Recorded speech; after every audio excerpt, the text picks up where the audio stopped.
guys. We will start with a broadcast section with no embargo, followed by an embargoed section for 10:30 p.m. tonight. No live tweeting during the broadcast section, and use the microphone provided. Gail. Morning. Long old journey back. Not much sleep, I imagine, but a bit of time to reflect. And as you sit here now, are you any clearer in your mind as to why you didn't get to the levels you needed to in that semi-final last night? Oh, not a lot of sort of clarity when you're talking, a few hours later. There's still kind of the emotions of it.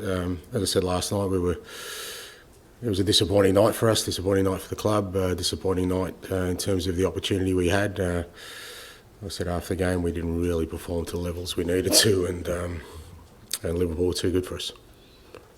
And in terms of wanting a reaction, and have you even had a chance to speak to the players properly about why they weren't able to get to those levels? Most of them are still sleeping. Yeah, we got back at 2 a.m. So I think what's more important for them is they rest up. I'll give them the feedback, gave them feedback after the game. I don't need to give them too much feedback. They're all disappointed with the way things went last night. But the reality of it is in 48 hours or so, we've got a big game coming up. So recovery and get going again. In terms of that, getting the reaction, as you say, you probably don't need to speak to the players because if there's anything about them, they'll realise that they weren't where they needed to be. There's plenty about them. I mean, look, I get the pylon at the moment. It's really easy, for people to stick the boots in and question the players and all that kind of stuff, But I don't. That's not something I question. We were disappointed last night. Didn't go the way we wanted to. We didn't really perform at the levels we wanted to.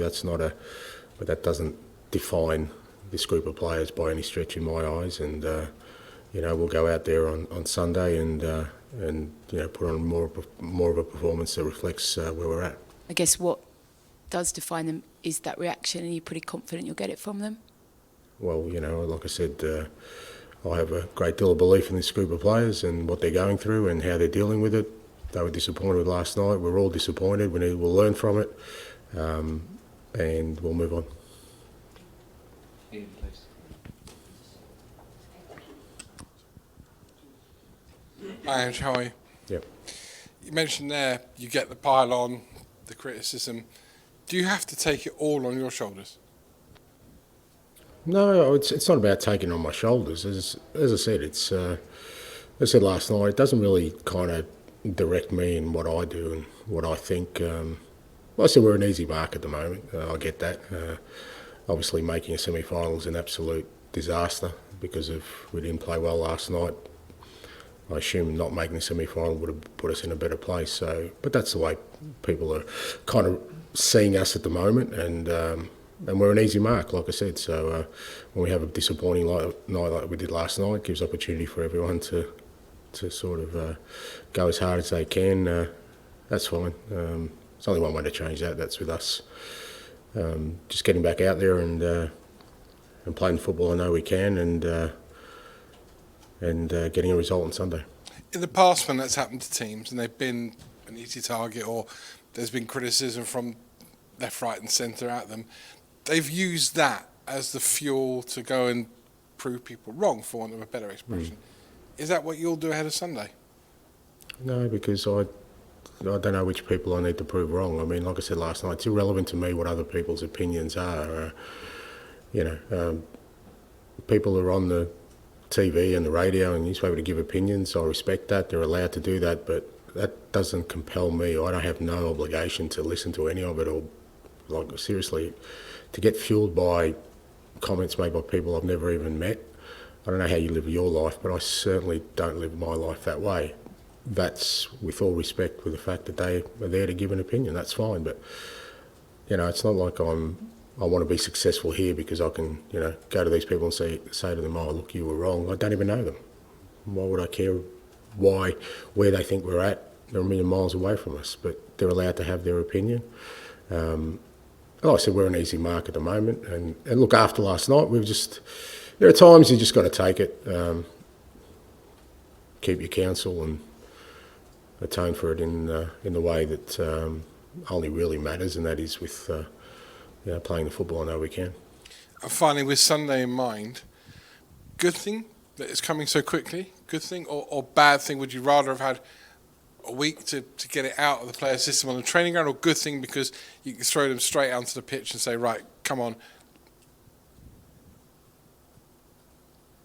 We're 48 hours away from a game. I would much rather have had 8 days to prepare like the other teams.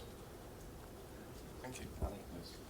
Hi there, Ange. I think you said it might have been 7 to 10 days ago that you were hoping to have this bunch of players back in 7 to 10 days. Is there a disappointment that none of them are available for such a big game? No, I didn't think anyone. I mean, we thought maybe Mickey was maybe a chance for Thursday. I didn't think this week. It was the start of next week where we're still hopeful we'll get at least 2, maybe 3 back for the Man United game. We've got 2 full weeks of training, which I think over these 2 weeks we'll get the majority of the players back with a bit of luck, provided we don't lose anyone else like we lost Richie last night. So, I knew this week was going to be a challenging week in terms of personnel because we just weren't going to get anyone back. So yes, there was no sort of disappointment anyone missed out. Just on Richarlison, I think we've spoken before about the kind of the fragmented nature of his time at Tottenham. Is it getting to the point now where it's maybe going to be kind of worrying for like the long-term future as well, because he just cannot get any kind of head of steam going? Yeah, look, it's disappointing for him, and it was obviously, again, he was emotional last night because he'd worked really hard to get himself back, but again, it's another setback. We're going to have to deal with. He's going to have to deal with, and hopefully get him back as soon as possible. One positive from the game, Kevin Danso, did he at least prove exactly why you kind of wanted to bring him in, played in your style? Yeah, I thought Kevin was really good. I thought Matthias was good considering, we're sort of throwing him in a sort of difficult night. I'm sure they'll help us, and I'm sure they'll feel better after last night, getting that first game sort of under their belt and moving on from there. Hi, Ange. Do you feel like there's any extra pressure on Sunday's game because of the result last night? I think it's the same pressure. It's a knockout game, so you've got to get a result to progress. And had it gone any better last night, it wouldn't have made any difference to Sunday. It's still a game you have to win to progress, so pressure's the same. And given that Sunday's the last of a long run of Thursday, Sunday every week, basically for months, what does next week look like in terms of what's going to happen here? Well, look, we'll assess that after Sunday, but like I said, we know we've got 2 clear weeks. There's a number of our players who are scheduled to come back during that time, so we'll use it wisely to rest the guys who need rest, and certainly there's a fair few of them that need some rest, and also hopefully get some work into the guys so that who have been out for quite a while to be ready for the challenge ahead, because I think these 2 weeks we've got now will be really valuable for for the finish of our season. I'll finish with George, please. Hi, Ange. I appreciate you're going to defend the squad and you obviously got belief in the players, but last night didn't feel the first time some of the senior players in a big game have made mistakes or maybe not stepped up. Are you not sort of close to a point now with some of them where it's either time to move them on or you give opportunities to others if you have the options? Well, I don't know. I mean, opportunity to others. We're giving opportunity to everyone. No, I don't think you can be too harsh on it. I don't put any responsibility on the senior players last night. As a collective, we just didn't sort of tackle the challenge we had last night in the manner we needed to, and that's not the senior players. I think the senior players are carrying us through this in many respects because we have. I mean, there was I don't know how many players were kind of playing their first game at Anfield last night. So all these kind of things you try and prepare the group for, but I think it's fair to say we didn't handle the situation well, but that's not on the senior players. I've got no issue with the senior players, and we don't have that many out there, to be honest. So, certainly they're trying as hard as they can, and I guess from my perspective, my role is to try and support and provide guidance so we can, make amends for a poor performance last night. And I know you've always been consistent that you're never going to ask for time, and it's not going to be a 5-year project. You're 18 months into this kind of rebuild, and it feels like the squad is still quite far away from Liverpool. How kind of many transfer windows? How many months? How sort of long is it going to take you to bridge that gap? Look, I know that this is all kind of reactive to last night, and I get it. And there was a big gap between us and Liverpool, but you know, Vicario, Romero, Destiny, Van der Ven, Solanke, Wilson Odeberg. I mean, I could go on and on. That I don't know, if you take 7 or 8, we had 10 missing last night, senior players, but you take 7 or 8 key players from any team and you're playing the best team in the league who are at their best. You know, I don't think you make judgments in these moments, and I get that people kind of, it kind of dulls the senses after a while when you say the same thing after week, and it sounds like, well, you know, well, it is what it is, but that's the reality of our situation, you know. A lot of the players we you know, that I mentioned, Maddison, I mean, you know, Brendan Johnson, like, I'm not making judgments on last night apart from the fact that we didn't perform, you know, in the manner we wanted to. Even if we did, we may not have won anyway. The disappointing thing is we just didn't play the way we wanted to. So you know, we need to address that. Yeah, that was going to be my final point. How important is it at Villa that you actually show more of kind of the sort of football that you have by and large played for the majority of this time, even with the injuries? Yeah, look, I think that's probably our main sort of objective now, is to get back to sort of playing a little bit more like ourselves. Won't be easy. Villa are a good side, obviously, playing them at home, and again, you know, it's going to be a challenge with literally the same group of players backing up, but you know, there's an opportunity for us there, and you know, we want to make sure that we tackle that opportunity in the right way. Okay, we'll end the broadcast section there. Move on to the Embargoed section for 10:30 this night. Tom. Just finally, obviously with Richarlison being injured, if you were planning on sort of easing Matisse Dell into action, it's probably not possible now. What do you think he will have learned from yesterday's experience, and how ready do you think he is to play? Yeah, look, I think I don't think he would have learned too much in terms of, you know, we certainly didn't play the way, you know, we want to. So even for himself, and I guess Kevin, in many respects, it's not really an indication of how we want to go about things. But just being out there, like I said, playing your first game, you kind of get that sort of out of your system. And yeah, we're going to have to sort of lean on him a fair bit now. And but he came here to play. You know, his physical condition is not too bad. He hasn't played a lot, but you know, watching him training last night, he was still moving quite well. So, but we have to be careful with him also. But as I said, he came here to play, and he'll get an opportunity to do that. And just wondering, given you had games in midweek and you haven't had much time to prepare for Villa, are you going to try and rotate a little bit? I know you haven't got many options, but some of the younger players who did so well last week in the Europa League, maybe they could come in. You mentioned that you weren't happy to throw them in. Yeah, well, we've already got young players out there. I mean, there's 18-year-olds, 19-year-olds, 17-year-olds out there. I mean, you know, it's one thing to sort of put them on late in the European game, but you know, I'm not going to expose young players to that kind of. I mean, you know, we saw what happened last night, and you know, sort of our players now getting criticised. Most of them will be able to handle it. They're old enough, but I wouldn't want to expose a young player to something like that. That could potentially, especially the way the world is today, that you know, we just want to kind of make determinations, you know, in a snap instant, and you know, destroy careers. I'm not going to expose, you know, young players who I don't think are ready for that at the moment. So we don't have the option to rotate. I said, obviously Dane's available, but we'll probably lose Richie. But it'll be a similar kind of team that rolls out on Sunday. And you know, we've been doing this for quite a while now, for the last sort of 3 months, and you know, we've handled that pretty well at times, and you know, that's what we'll try and do for Sunday. some of the players you mentioned who've been affected by, the bad result the other day, last night, sorry. How difficult is it for them to turn it around in such a short space of time and get ready for another big challenge? Well, no choice. I mean, it's not like you can say, well, let's play it next week. It's here, it's on our doorstep, and we just. I said the main thing now is to allow players to recover physically, mentally. It's like I said, we got back in the small hours of last night, so they need to rest, recover.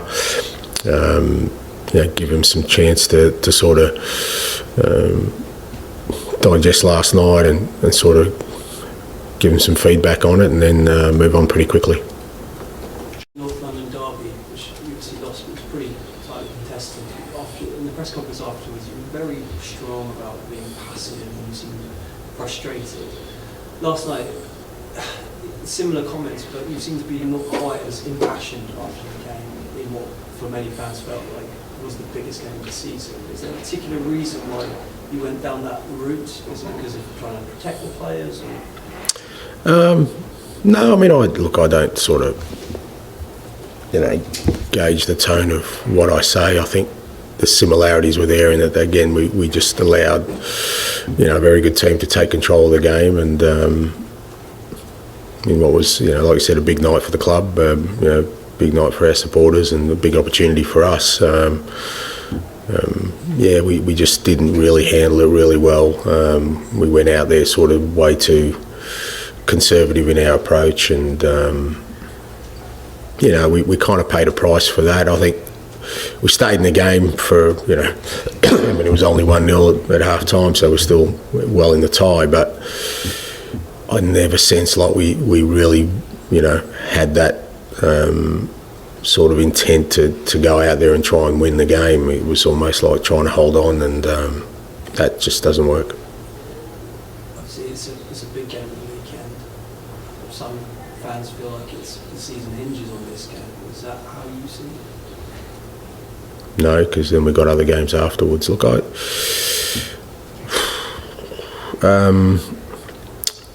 once again, I just don't.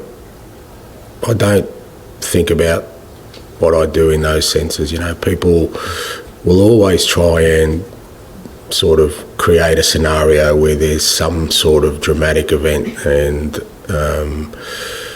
the reality is, say we win Sunday, what does that mean? We can go in against Manchester United the following week and just say, well, that we've won the biggest game of the year, so that's okay. No, it doesn't. I don't believe that, but I get why people sort of talk in that manner, because it means that if we're not successful, okay, well, geez, what does that mean? What does that mean for the manager? What does that mean for the team? What does that mean for the season? So I get that people want the drama around that, but the reality is that we've got an important game Sunday that we want to win to stay in the competition, and then we've got an important game the following Sunday. So nothing is season defining until you get to the end. We talk about the lack of intensity, and quite a few of the critics latched onto lack of fight or lack of fire, or however you want to term it, from last night. Is that a natural part of the same players running on empty? Is that what it is, or is it different? Look, I think it's a combination of both. One is just that mindset to go out there and sort of play without fear and take on the challenge rather than sort of go out there and try and survive. But, at the same time, the players, we're asking a lot of this group of players continually backing up, and, there's a physical but also a mental toll that takes. So, my job is to try and sort of eliminate that from their thought process. The sort of bizarre thing about it is we ended up doing more running last night than the opposition.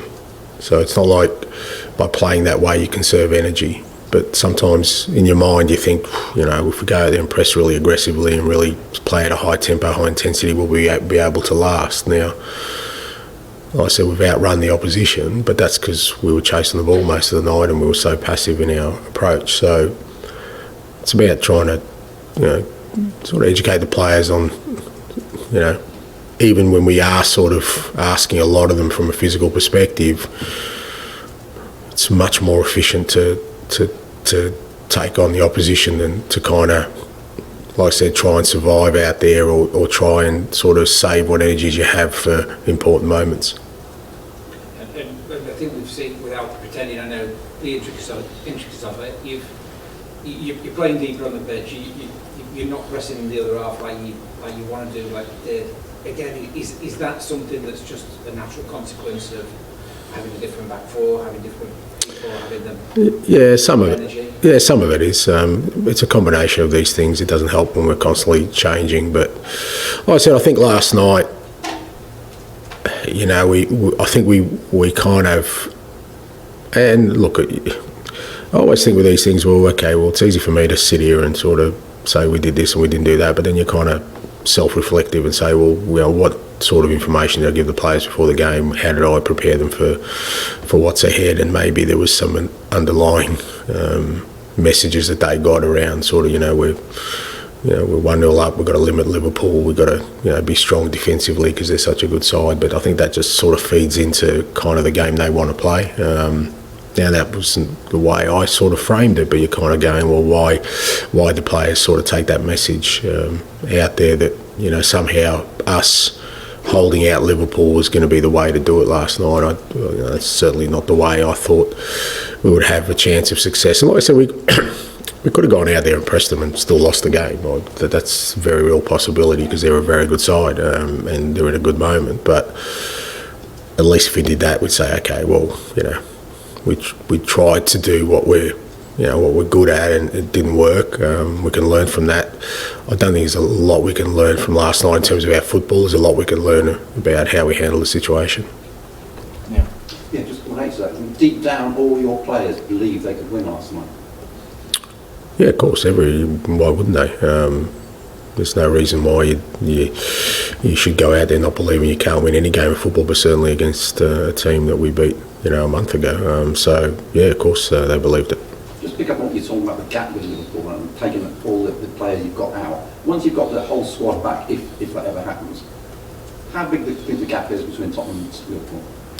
That's hard to say because that's kind of, like I said, will that ever happen? And, is there a moment in time where you can measure that? But because it's not just getting the players back, it's also getting the players back and getting them to a level that, it's not like they're going to come back after 2 or 3 months out, some of them, and sort of hit the levels they want. But, at least we then have an opportunity to match it against teams from even in terms of changing the game mid-course. I mean, substitutions, we're kind of, at the moment, we're really hampered in what we can do because, we've got sort of youngsters on the bench that I don't really want to expose to that kind of environment. So I don't think it's about sort of us measuring ourselves against Liverpool. It's about us kind of assessing, where we're at when we've got a sort of a more robust sort of squad that can deal with what we're dealing with. It's like asking you about the belief of the players. Do you have belief in the character of the players? Yeah, absolutely, yeah. Again, like I said, it's really easy. People can sit back and, in the comfort of their sort of surroundings and say, oh, look, they're not trying, or, they lack fight or they lack character, but that's not what I see. And as I kept saying, maybe it would have been better off if we weren't in the semi-final and we had a week off and preparing for an FA Cup on Sunday, and people would look at us differently. But the fact is we got to a semi-final. These players worked really hard to get there. We didn't have an easy road to get there. We had a disappointing night last night for sure. But no, I don't question the character or the determination of the players to continue on and try and bring success. And on that, a lot of clubs don't win trophies, but only a handful of teams have won the domestic cups in this country in the last decade. Why do you think Spurs do seem to get so much stick for this? Oh, look, I can't talk about it historically. At the moment, like I said, we're an easy mark at the moment because there's kind of inconsistency in our play, and everyone's sort of saying that I'm making excuses about injuries and all that kind of stuff. So, and it's kind of easy with the club, obviously not having won a trophy in a long time for people to, like I said, pile on at the moment. That's the case with a lot of clubs. Yeah, it is. But I think, I don't know. Look, that's something probably for you guys to reflect more than me. I've only been here a short time, but it does feel like, there's very much an eagerness to kind of, take the club down for one reason or another when the opportunity exists. Now, at the moment, we're giving him that opportunity after last night with our league form, but,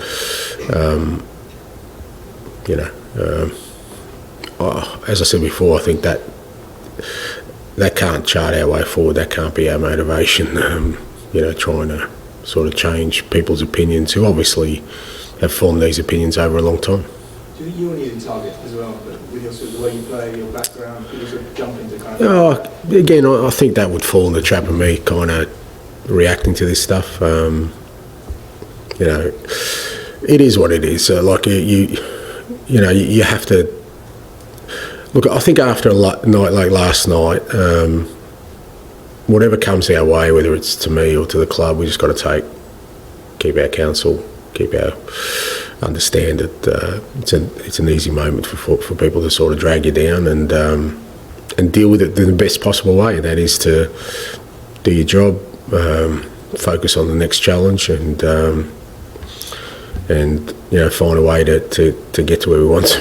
It does feel like the team could look very different. I think could be kind of transformed in a couple of weeks. But with respect to if the team loses at Villa this weekend, would you expect to still have that time to be in charge in 2 or 3 weeks when all these players are back? Me personally, that doesn't really enter my headspace. I get that. That's obviously a massive topic of discussion because, when things aren't going well, you kind of look at the person who's largely responsible for that, and that's me. So it is what it is. You just got to get on. It doesn't change the decisions I'll make or how I feel or, how I work today or how determined I am to continue on this path. But right now the focus is on getting this group of players recovered for Sunday, big game Sunday, and hopefully get a positive result. And then, as I said, over the next couple of weeks, we'll get some significant players back, which I think will help the playing group. No, Mickey probably, like I said, it's going to be a bit of a slow burn. Look, the ones who are definitely close are guys like Vicario, Destiny, Wilson Odeber, Matters, Brennan at a stretch. They should all be back in the next sort of either midweek next week in terms of training or the week after, but over the next 2 weeks they should all be available. Thank you. John, and then finish with Don, please. You listed all the players that are absent, and it seems that the list is as long as it is in February as it was in January, December, November. Is there a fear, though, that the fans, or a portion of the fans, will just simply stop listening to this? I mean, we've had a manager say that, I'm not Ange Postecoglou, I don't hide behind injuries, or he did apologise for. Is that part of this narrative that you've been sucked into and it's difficult to get out of now? I don't know how it's a narrative when you're just stating facts. So, if people don't see the situation we're in as something significant, well, there's nothing I can say to that. If they look at that list of players and say, well, that shouldn't make a difference, well, I really don't know how to answer that. So, I get that people, it kind of does, maybe the senses get dulled and people get bored, or, like I said, everyone wants a bit of drama, and that's not drama, that's just stating facts that we've been missing some really key players for a very long time, and we've had to deal with that. And whether people see that as significant or not, again, for me, if people think I'm here trying to create a story out of nothing, I don't know what to say to that. So, and as for other managers, mate, he's had his 5 minutes, so let's move on. I don't. He's had his 5 minutes, mate. That's good enough for me. You also mentioned the semi-final. It seems the semi-finals are tricky, aren't they? Because you don't get a trip to Wembley. But it's the disappointment of losing it sort of wipes away the achievement of getting there. Is that what you're saying? Yeah, especially for the players, and I understand that, because like I said, it was real disappointing. It's not like we were disappointing over both legs. I think we played really well in the first leg and gave ourselves a chance last night, but